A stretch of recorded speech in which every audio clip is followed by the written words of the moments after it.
చట్టాలను నిర్మించడంలో మీకు సంతోషము కలగవచ్చు.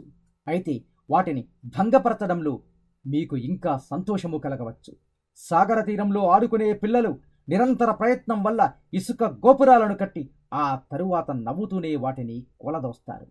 కానీ మీరు ఇసుక గోపురాలను కడుతున్నప్పుడు సాగరమే తీరానికి అత్యధిక ఇసుకను తెచ్చి మేట వేస్తుంది.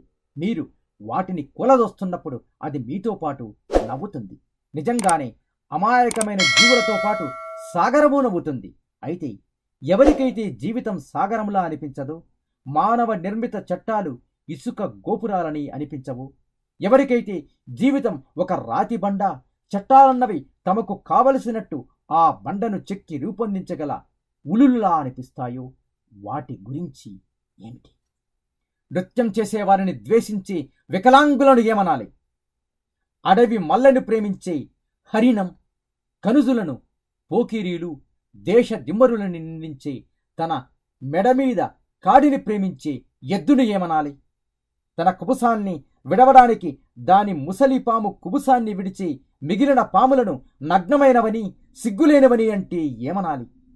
పెళ్లి విందుకు ముందుగానే వచ్చి పీకల దాకా మెక్కి అజీర్ణంతో అపసోపాలు పడుతూ తిరిగి వెళుతూ ఈ విందులన్నీ ఉల్లంఘనలే, విందుకు వచ్చిన వారంతా చట్టాన్ని భంగం చేసేవాళ్లే అని అనేవాడిని ఏమనాలి? వీళ్ళందరూ సూర్యప్రకాశంలో నుంచున్న సూర్యుడి వైపు వీపు తిప్పి నిలుచున్నవారు అని అనకుండా నేను ఇంకేమనాలి? వీళ్ళు కేవలం తమ నీడలను మాత్రమే చూసేవారు. వీళ్ళ నీడలే వీళ్ళ చట్టాలు. ఇలాంటి వారికి సూర్యుడంటే కేవలం నీడలను ఏర్పరిచేవాడు కాక ఇంకేమిటి?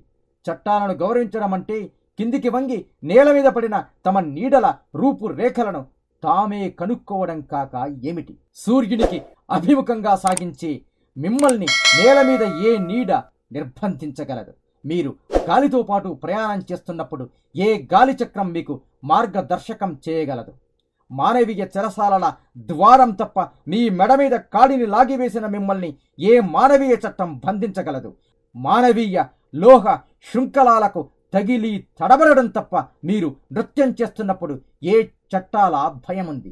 మానవీయ మార్గంలో కాకుండా మీరు మీ దుస్తులను విప్పి పారేస్తే అప్పుడు ఎవరు మిమ్మల్ని శిక్షకు గురి చేసేవారు? మీరు నగరా నోటిని మూయవచ్చు, వీణాతంతులను వదలు చేయవచ్చు, కానీ గగన విహంగం గానం చేయకూడదని ఉత్తర్వులు విధించడానికి మీరు ఎవరు? నేను మీతో ఉన్న కాలము అల్పం, మీతో ఆడిన మాటలు అంతకన్నా అల్పం. గాలిలా నేను తొందరపడడమూ లేదు, అయినా నేను వెళ్లాల్సిందే. నేను అన్నది సత్యమే అయితే ఆ సత్యం స్పష్టమైన స్వరంతో మీ ఆలోచనలకు మరీ దగ్గరి శబ్దాలతో ప్రకటమవుతోంది. మీ చెవులలో నినదించిన నా స్వరం మంద్రమైనప్పుడు, మీ జ్ఞాపకంలో ఉన్న నా ప్రేమ మాయమైనప్పుడు నేను తిరిగి వస్తాను. మృత్యువు నన్ను దాచవచ్చు, మహామౌనం నన్ను ఆవరించవచ్చు. సుసమృద్ధమైన హృదయముతో, అదే విధముగా అధికంగా ప్రేమించే పెదవులతో నేను ఆత్మతో మాట్లాడుతాను. ప్రవక్త, ది ప్రాఫెట్. Me BVS.